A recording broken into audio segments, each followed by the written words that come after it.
Are you tired of hearing that budgeting means cutting out all the fun from your life?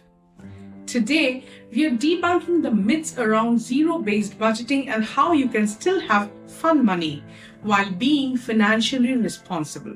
In this video, we'll dive deep into zero-based budgeting, a powerful technique developed in the late 90s by Pete Furr and later adopted by major companies like Kraft Heinz, Mondelez International, and Unilever. This budgeting method forces managers to justify every single expense starting from zero each budget cycle, rather than simply tweaking previous budgets. A study by Accenture Strategy in 2018 found that from 2013 to 2017, the adoption of zero-based budgeting grew by 57% annually among the world's top 85 companies. The primary advantage of this approach is that it keeps all expenses in check, ensuring that legacy costs don't accumulate without scrutiny. This method creates flexibility, budgets, drives down costs, and increases operational efficiency. But what are the drawbacks? One major criticism is that it can encourage short-term thinking. Managers may prioritize immediate revenue-generating activities over long-term investments like research and development or employee training, which may hurt the company in the long run. Another downside is that zero-based budgeting is resource-intensive. It requires more time and effort than traditional methods because it involves justifying every expense rather than only new ones. Furthermore, savvy managers can manipulate this system to direct more resources into their departments, potentially leading to unhealthy competition within the company. Interestingly, zero-based budgeting isn't just for companies, it can also be applied to personal finances. You can create a zero-based budgeting by adding your monthly expenses to the amount you want to save, then subtracting that from your income.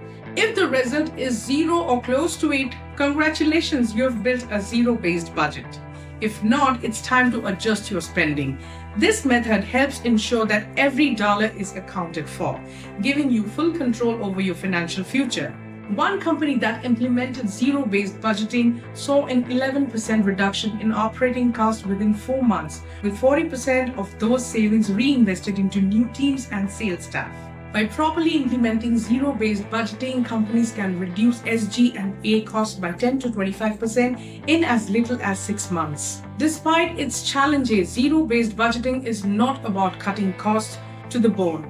It's about creating a sustainable culture of cost management. When done right, it can lead to significant savings and redirect unproductive costs to more valuable areas that drive growth. Now let's address some common myths. Myth 1. Zero-based budgeting means cutting everything to zero. Reality, it's a repeatable process that builds a culture of cost management by increasing visibility and accountability at every level. Myth 2. It requires cutting costs to the bone. Reality, the level of cost reduction depends on a company's goal. Some aim for 30% reduction while others target a more moderate 10% cut, reinvesting half of the savings. Myth 3. It will overwhelm your business. Reality, a central team can implement a zero-based budgeting program in as little as 4 to 10 months without disrupting normal operations. Contrary to popular belief, zero-based budgeting isn't just for slashing SG&A costs. It can be applied to capital expenditures, operating expenses, and even marketing costs. It's not limited to shrinking budgets. It can help growing companies shift unproductive costs into areas that fuel growth. Zero-based budgeting can be an incredibly effective tool for both businesses and individuals to control expenses, make smarter financial decisions, and still leave room for the things that bring joy.